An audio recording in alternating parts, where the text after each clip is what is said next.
Welcome back to the Intermediate Chroma Canvas course at Bambu Lab Academy. In the beginner course, we mastered simple two-color relief filament paintings. Today, we are stepping up to full multicolor filament painting. We're going to focus on three key features: custom color palettes, foreground and midground separation, and color curves. These tools, they are going to help you create richly layered, colorful relief prints. Now, unlike the snowboarder, this project does require an AMS system. We will be using 5 specific filaments to achieve this look: PLA Basic Black, Jade White, Blue Gray, Pink, and Matte Ice Blue.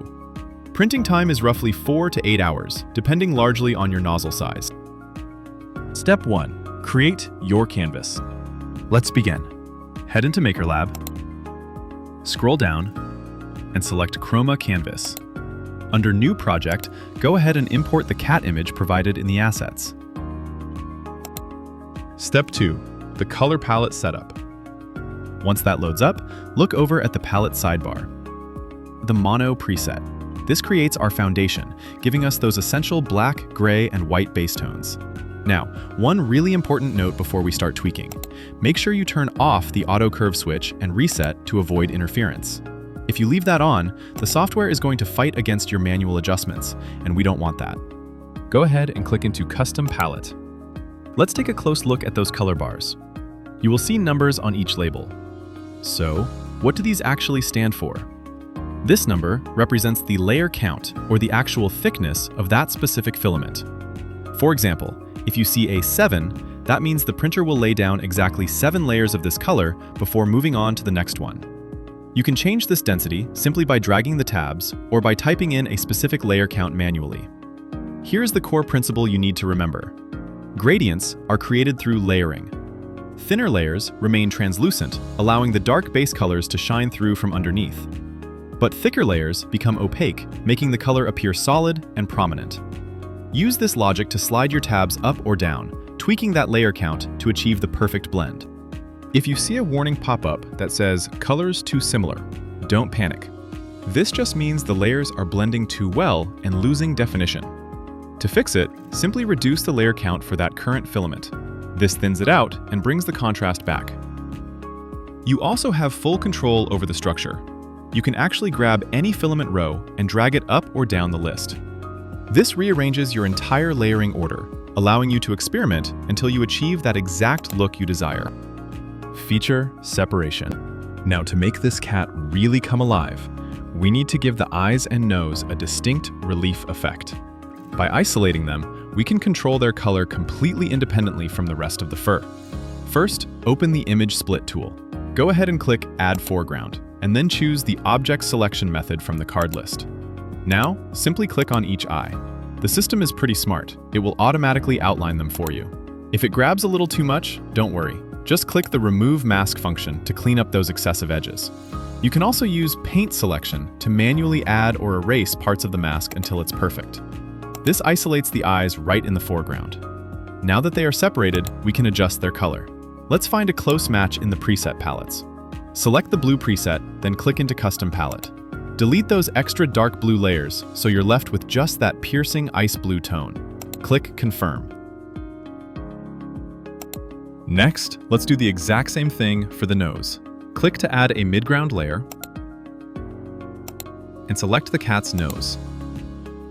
We're using the purple-pink palette here as our base. Go into the settings and delete that extra purple tone, which leaves you with just the soft pink we need. Hit Confirm and you are done with the separation. Step 4. Adjust the color curve.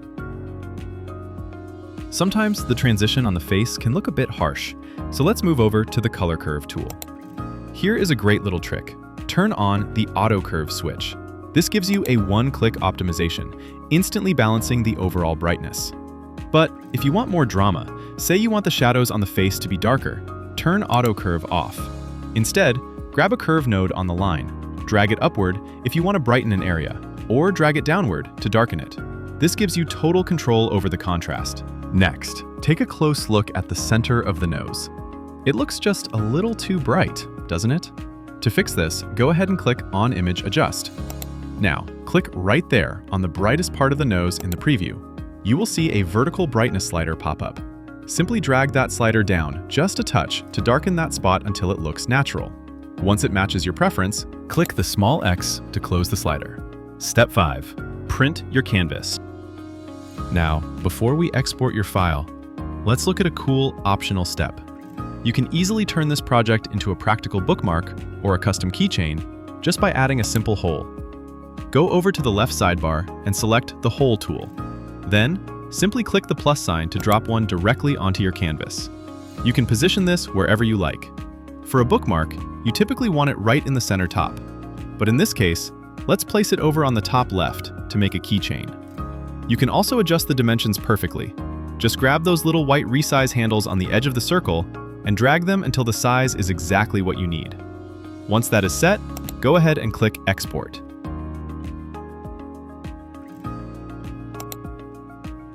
Once downloaded, you can now import your file into Bambu Studio. Now, because we are juggling 5 colors here, check your AMS mapping. You need to ensure the colors in the slicer match the actual slots where you loaded your black, white, pink, blue, and gray filaments. If those don't match, your cat might end up with a black nose. Once that is verified, click Slice Plate. Don't just hit print yet. Use the vertical slider on the right side to scroll down and check your layers. Make sure that relief structure looks solid. If the preview looks right, go ahead and send it to your printer. Congratulations! You have officially mastered the intermediate workflow of Chroma Canvas. You've moved beyond simple 2-color prints into complex, multicolored filament paintings. In the upcoming advanced course, we are going to unlock the color wheel and dive into the complex science of transmission distance. See you in the next class.